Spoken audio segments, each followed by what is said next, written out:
It doesn't always start with the suitcase. Sometimes things begin with the wrong book.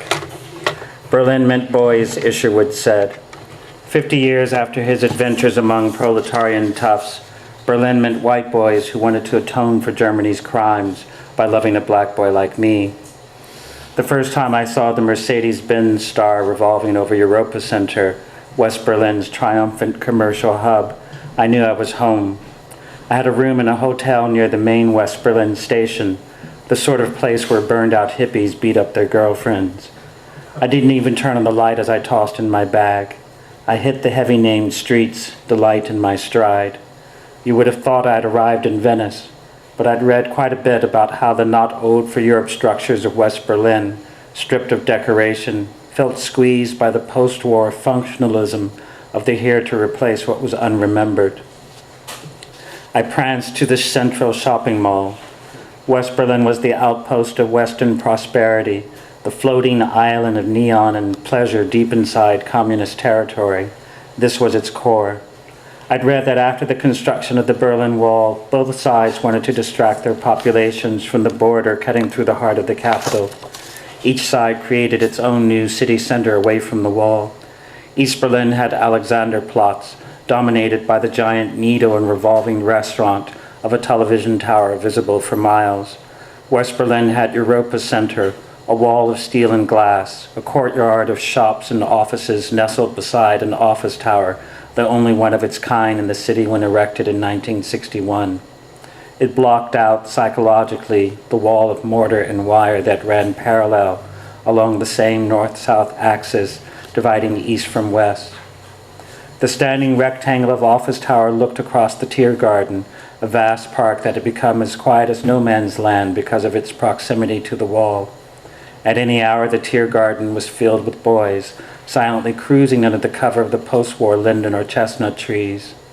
The tower block was grounded in a narrow plaza. The past sat on the shoulder of everything you saw in Berlin. The ruin of a Romanesque revival spire marked one end of the plaza, chiding the ugly modern octagon of beehive blue glass next to it that was built as the new church and also as a memorial to the old one. Had there been traffic, it would have flowed around this plaza. There the Kurfürstendamm begins, West Berlin's show street that makes a humorless diagonal through the city along the route Prussian kings took to their hunting lodges. In the middle of the plaza, a round fountain of big beige granite dollops is still running. My very first night in Berlin, the people hanging out around the fountain, young or just long-haired, looked like they'd met at the train station a few minutes before and had walked over to conclude unsavory transactions. Young couples, families of shoppers, and groups of moviegoers kept their distance, sitting under umbrellas at the beer, cola, and coffee tables at the other end of the plaza. The company emblem turned in the friendly sky. Behind the red Mercedes-Benz star, perfectly in line with it as I looped back around, was a pink August sun just beginning to quit. This was the start of the awful 1980s. I saved money from my second job, a telephone marketing gig, for the few weeks I could afford to spend in Berlin every summer. Just before Chicago flipped out because of AIDS terror, I was getting away, but every summer coming back too soon, broken, heartbroken over some kerchief bartender and feeling superior to everything about my hometown. I was leaving pieces of myself in Berlin, like a bird carrying its feathers one by one to a distant nest. In the Cold War days, Berlin was far away, a disco ball behind the Iron Curtain. I smoked menthols on bar stools, snorted lines in paperless stalls, and threw up on corners all over the near North Side, protected by my dream of eventual escape. Though born in Chicago, I was just passing through. Whatever had happened in the Golden Rectangle, whatever was going down on the South Side, did not matter. I may have fallen apart in the city of my birth, but the city of my rebirth would see me put back together again. My real life of the happiness I deserved would begin once I got over there and stayed. What had not happened in Chicago would finally happen in Berlin, the city that owed me and loved my fantasies. I was idiotic during my first visit to Berlin. I bought drinks 3 nights running for a sour-smelling old man who told me he had inherited from his father the most rare footage in Europe, 27 seconds of Nijinsky dancing. Of course, the film was held in a bank. He'd invite me special to see it. It used to be Aimez-vous Paris that the black GI ran to, my dad said, rolling slowly in his chair up to and back from his desk. But you and your cousin can't get enough of that Sprechen Sie jive. I didn't tell him that because I'd been in a bar all day. I'd snore it through the Berlin Philharmonic concert that my cousin had taken me to. I forgave before anyone else did the young blind prowler I had been, who drank as though Weimar culture could be got through the bottle. After those few summers of desperate rehearsal, tourist make-believe, I was recently sober and alone in a train compartment, about to be locked tight for the border crossing between the fast-driving, exhibitionist German Federal Republic and the paranoid German Democratic Republic with its harsh fuels. I'd left Chicago behind for good. I was inordinately proud of my one-way ticket. I'd become that person I so admired, the black American expatriate. Branches of the same people who are black in the valley are white on the mountain, Frederick Douglass said. The beautiful hair of the Nubian becomes frizzled as he approaches the Great Sahara, he added. Mad, unknowable people were hijacking planes over Europe and setting off bombs at the Frankfurt International Airport the summer I came back to West Berlin, ready for adult life, willing to register with the police. My new job came with what I considered glamorous international paperwork. The address I was going to wasn't far, and I could nod to the Mercedes-Benz star, I always let it know when I was back in town, as the taxi turned in the opposite direction onto the Kurfürstendamm. The city arched its back in the sandy heat. My cousin Cello and her husband and their 4 children and a nanny from Stratford-upon-Avon lived not far from the seedy zoo station, but their address was historic bourgeois Berlin. The street doors were heavy polished oak and the front staircase wide slippery oak. Their apartment had 4 balconies. It was an apartment that went on and on around the whole side of the corner building with high ceilings, even in the maid's room where, as I discovered, Cello intended to install me. I tripped over my baby, Cello said when she opened the door. She bounced a shrieking brown toddler with beautiful long curls in her arms as 2 other gorgeous little honey-colored boys reached up and tried to tickle his toes. Remember peanut brittle, she asked. Her boys had big eyes. I shrugged and Cello cupped the screaming head, turning her baby away from my raised hand. The long, sleeveless, pale blue satiny dress she wore looked like a nightgown. She had on silk stockings in August and glistening black and white saddle Oxfords with rounded toes. To me, she looked like the music she studied, mostly because of her hair. She was a throwback to our great-grandmother's locks, got from some slave master. Instead, we'd say Cherokee. Her hair came from our Indian blood. It was the only thing she had on her sister, her lack of acquaintance with the hot comb. She didn't have to suffer for white girl-like hair. Her nap was soft. She piled her amazingly long, undulating black hair on top of her head or dismissed it over her neck with wide combs. Her attitude toward her hair was as striking as its abundance. Look, okay, I have good hair, as it used to be called in Negro America. Fine, not frizzy, but I'm not going to let it mean anything to me. Otherwise, Cello was the color of a Snickers bar and had a large nose and lips copied from Monterey. She was tall, one of those girls who would have been comforted by the publication of Jackie Onassis's Shoe Size in the Detroit Free Press. Her ample hips gave her her music camp nickname, which she was instantly proud of. Men noticed her breast. Her posture was incredible, but her eyes were too small for her face. She did not get her mother's big eyes. She got the raisins of her father's side of the family, my side. Her glasses had to make up a lot with their style. It was because of her eyes that other women, including her mother, felt that there were other women out there prettier than Cello. That made them generous about her brilliance as a pianist. Their approval lapped at the stairs Cello ascended when in their presence, her hair in her hands, just like the illustration in an old book we had about a princess in trouble. Cello's father was my mother's first cousin. He went nuts in the civil rights movement. Her mother thought she had a singing career, which meant that Cello and her little brother and sister pretty much stayed with us. Our extended family wasn't large. There weren't many of us because of the family members who had no siblings or children or had just lost touch, not to mention those who weren't speaking to us. Cello never could decide what to do with me.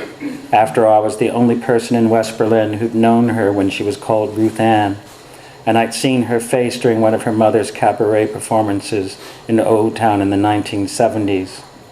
Cello was infinitely more musical than her mother. The gap between them in regard to absolutely everything about music, from degree of talent to the type of music that engaged them, was deeply painful to Cello.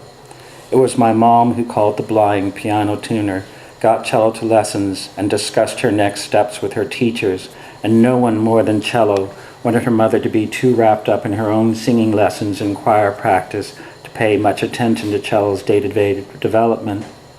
Cello had a life of her own elsewhere, behind the Temple of the Art Institute, at the American Conservatory of Music, then on to the Chicago Musical College. She was set apart by her destiny. She was not expected to look after her brother and sister. She was never asked to go to the store. Cello never had a child's free time or an adolescent schedule of lassitude behind closed doors. She ate separately, later or earlier, like the poet slave Phyllis Wheatley in the home of her doting Methodist owners. Then she'd disappear upstairs. Once we'd finished, she liked to help my mom to wash up. We often had my mother's social causes in the form of women bums and female cons staying with us, but Mom didn't like for anyone else to help her to do the dishes except Cello, no matter how many had been at the dinner table. My mom was the person she talked to. Mom was the one in the family who knew the Chopin Fantasy Impromptu when she heard it, and just what it would take for Cello to learn it as well as she wanted to. Cello practiced 2 hours a day downtown, and then was driven home, where she played some more. But sometimes she sat on Mom's piano bench not playing. She had to take out some of the music stuffed in the seat in order to get it flat. She liked to costume herself in an ankle-length pale blue taffeta gown and sit there, head bowed, hands folded in her lap, lights low. I'd come a month early to settle in, but really to be alone, to drift down memory's canals while the family was away. But they weren't going on holiday after all, and so for those first 31 days, my beautiful August, I kept family hours. It had not been blue-black for long when I got into bed with the starchy feeling towel, and I got up when I heard the nanny whining all the way from the kitchen about the mess the children were making already. I stayed away from the architect's workshop where I was to work.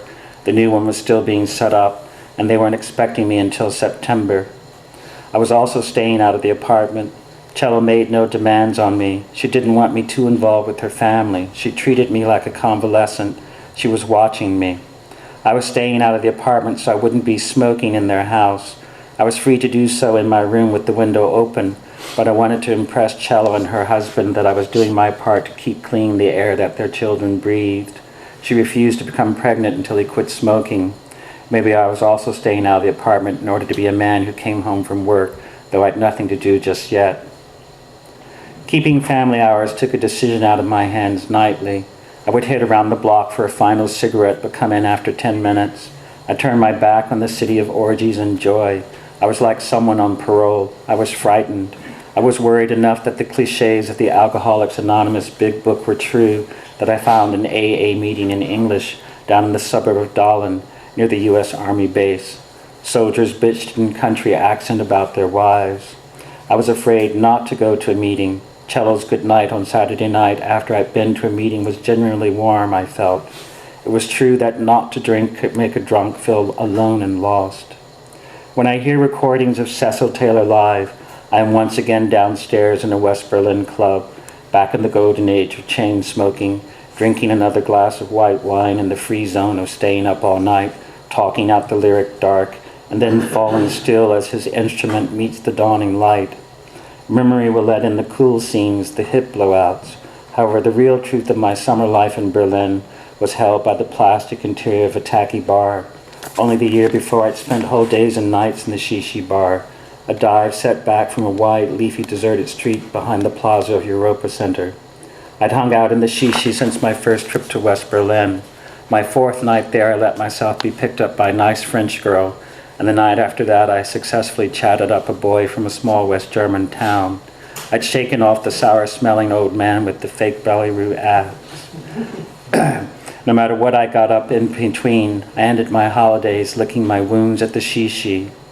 There was a traditional high culture that Cello and her husband lived in, and there was an alternative high culture that I was about to go to work in. But the Berlin I lived in with my soul was around the train station and the porn theaters, the cheap lights and the fried food stalls. There were also loud beer bars and serious bookstores tucked under the S-Bahn tracks. I felt at home in a bad bar that did very well. Maybe the shishi had been in the 70s. It was listed as a gay bar in out-of-date guides, though anybody and everybody could be found there. It hardly mattered because the real business of everyone there was to drink. Addiction insulated the bar against fashion.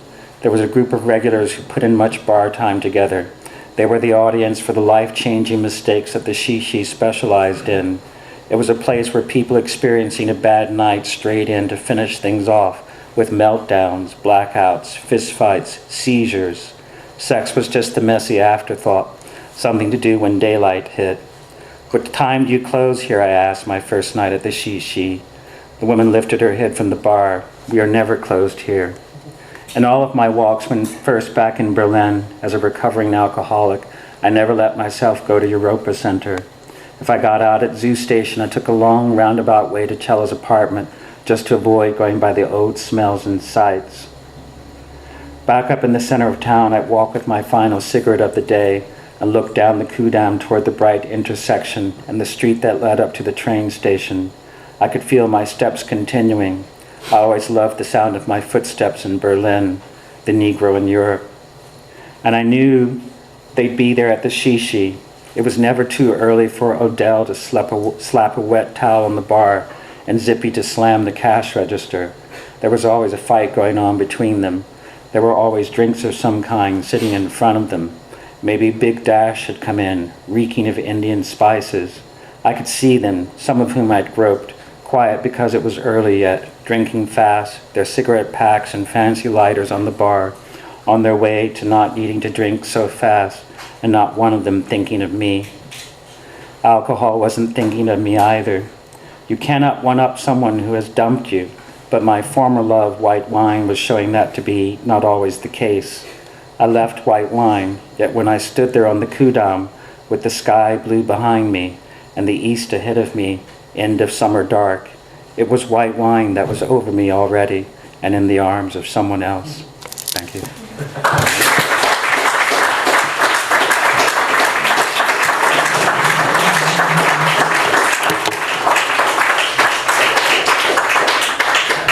You're very kind. I think Darryl will entertain some questions. Yeah? I'll tell you lies.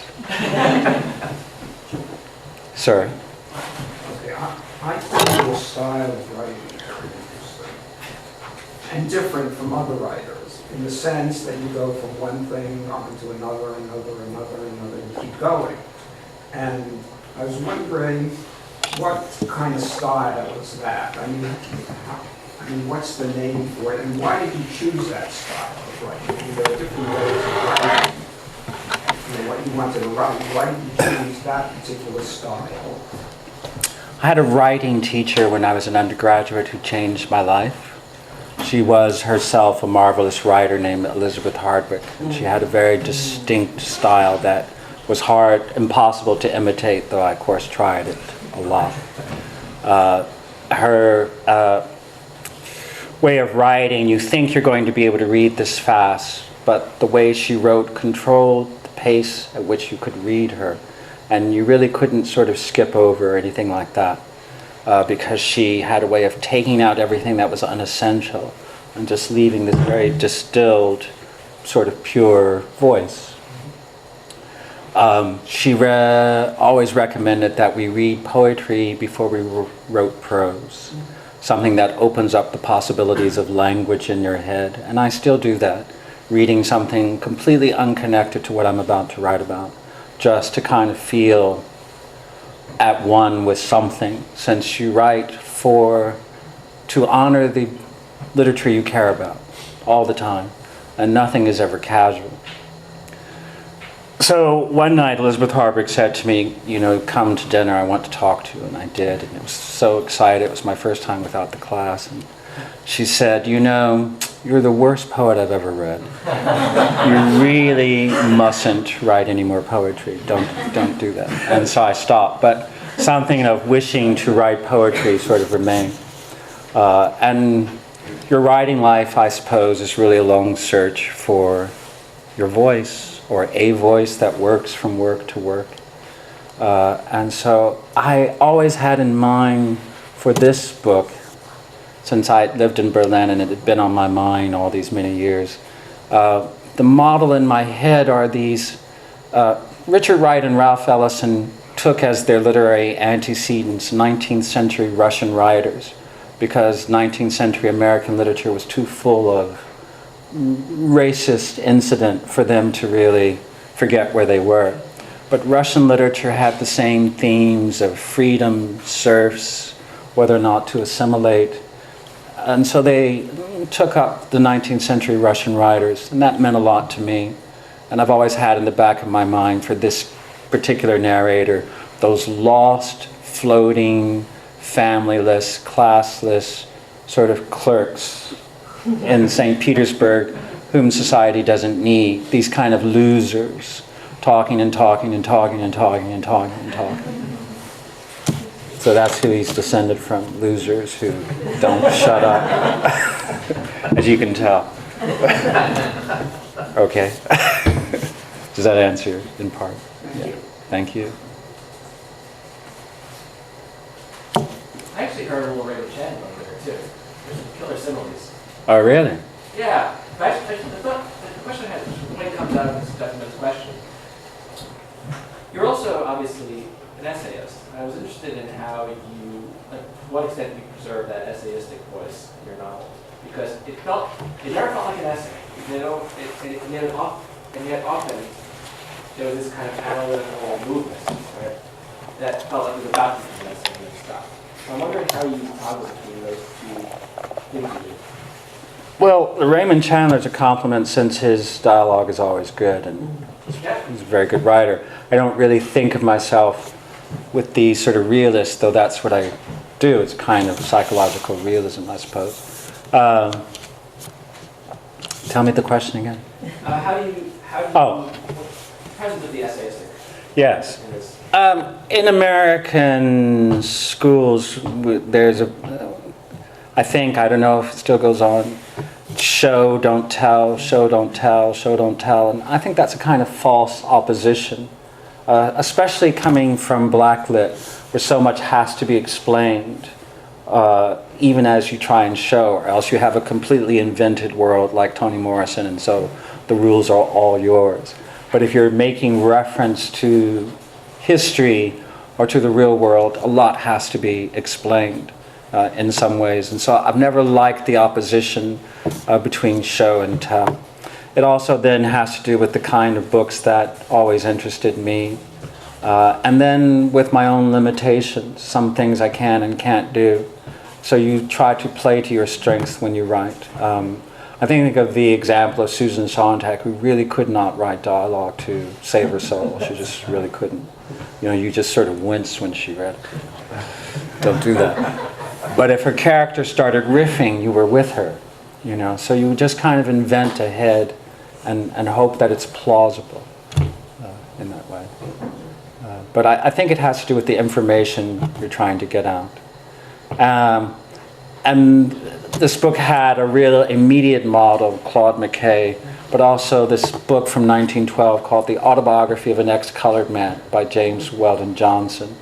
And, you know, it's a novel pretending to be an autobiography, and people have actually thought it was his story. But again, he had so much to explain that really couldn't be shown.